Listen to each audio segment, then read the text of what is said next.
ఉన్నాయి కాబట్టి మీరందరూ కార్తీక మాసం లోపల తప్పనిసరిగా ఆడవాళ్ళు కానీ మగవాళ్ళు కానీ మర్చిపోకుండా తెల్లారే లేవండి, స్నానం చేయండి, ఓం నమః శివాయ అంటూ చిన్న విభూతిని పెట్టుకోండి.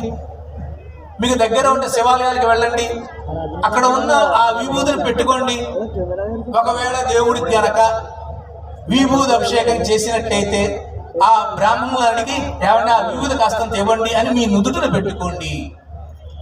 మీరు తమిళనాడులో దేవాలయాలు చూసే ఉంటారు, అక్కడ శివాలయాలకు వెళ్తే అక్కడ ప్రసాదం ఏం పెట్టరు, మనకి సెటారు పెట్టి మనం చేయి పెడితే దోసిలి అందులో కాస్త విభూతి వేస్తారు.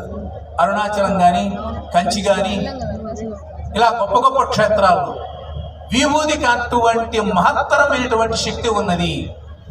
కాబట్టి భక్తులైన వాళ్ళందరూ స్త్రీ పురుష అనే విచక్షణ లేకుండా ఈ కార్తీక మాసంలో గనక ఎవరైతే నుదుటున పరమేశ్వరునికి ప్రీతిగా విభూతి కనుక పెట్టుకున్నట్లయితే వారికి సకలమైన సంపదలు కలుగుతాయి.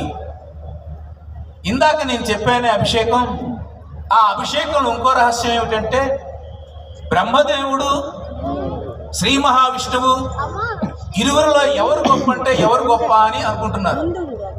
విష్ణుమూర్తి ఏమంటున్నాడంటే, నాయన బ్రహ్మ, అసలు నిన్ను పుట్టించిన వాడిని నేను, మీ నాన్నని నేను, మీ తండ్రిని.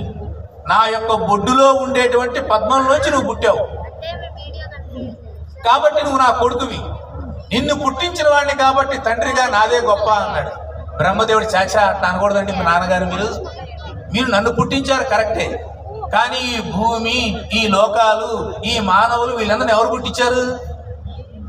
ఒక వ్యక్తి ఇంతకాలం బతకాలి, వీడు 10 ఏళ్ళు, వీడు 100 ఏళ్ళు, వీడు 70 ఏళ్ళు, వీడికి ఇన్ని రోగాలు రావాలి, ఇంత సంపద రావాలి, ఇన్ని కష్టాలు రావాలి, ఇన్ని సుఖాలు రావాలి అని ఎవరు రాసింది? నేనేగా.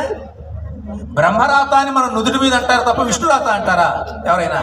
శివుడు రాత అంటారా? పార్వతీ రాత అంటారా? అనరుగా ఎవరు? బ్రహ్మరాత అని నన్నే అంటారు. కాబట్టి నాన్న, నేను మీకన్నా గొప్ప అన్నారు. తండ్రి కొడుకుడు కొట్టుకోవటం అనేది ఈ కలియుగంలో కాదు, పాతకాలం నుంచే ఉంది. తండ్రి మాట వినకపోవటం. రాములు వారు దశరథుడి మాట విన్నాడు. ఎప్పుడు? త్రేతాయుగంలో. పితృవాక్య పాలన. ఇప్పుడు కలియుగం వచ్చేసింది, మన పిల్లలు మన మాట వినట్లా. ఇప్పుడు పుత్రవాక్య పాలన వచ్చింది కొత్తగా. చచ్చినట్టుగా మీ పిల్లలు చెప్పినట్టుగా మీరు వినాల్సిందే. త్రేతాయుగం, ద్వాపరయుగం మారిపోయింది, కలియుగం వచ్చింది. కాబట్టి తండ్రి మాటను ధిక్కరించడం అనేటువంటి మాట అదిగో అప్పుడే విష్ణుమూర్తికి బ్రహ్మదేవుడికి తగాదా వచ్చి ఎవరు గొప్ప అంటే ఎవరు గొప్ప, వారి మధ్యన అగ్ని జ్వాలా రూపంలో పరమేశ్వరుడు